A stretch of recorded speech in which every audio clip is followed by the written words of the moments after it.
السلام علیکم ورحمۃ اللہ وبرکاتہ۔ آئیے اس دعا کی فضیلت اور افادیت جانتے ہیں۔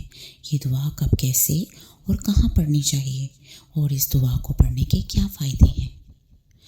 اللہم لا تؤاخذنی بما یقولون واغفر لی ما لا یعلمون واجعلنی خیرا مما یظنون۔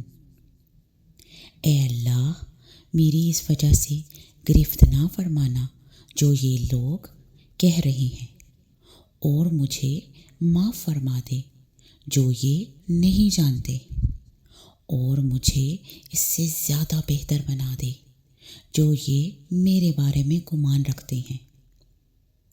جب کوئی تعریف کرے تو یہ دعا پڑھنی چاہیے۔ خوشامد بالکل ممنوع ہے۔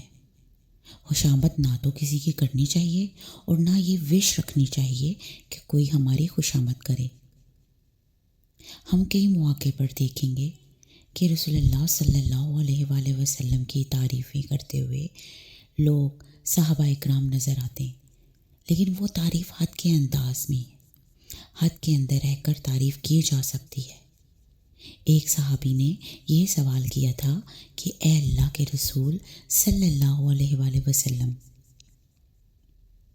میں ایک کام آخرت کے لیے کرتا ہوں، لیکن لوگ میرے اس کام کی تعریف دنیا میں ہی کر دیتے ہیں، تو میں کیا کروں؟ تو آپ صلی اللہ علیہ وآلہ وسلم نے فرمایا، یہ جلد ملنے والی خوشخبری ہے۔ اسی طرح پیغمبروں نے بھی یہ دعا مانگی تھی، اے اللہ، بعد والوں میں میرا ذکر خیر رکھنا۔ انشاءاللہ رحمان آج سے ہم اس دعا کو بھی اپنی روٹین میں شامل کریں گے۔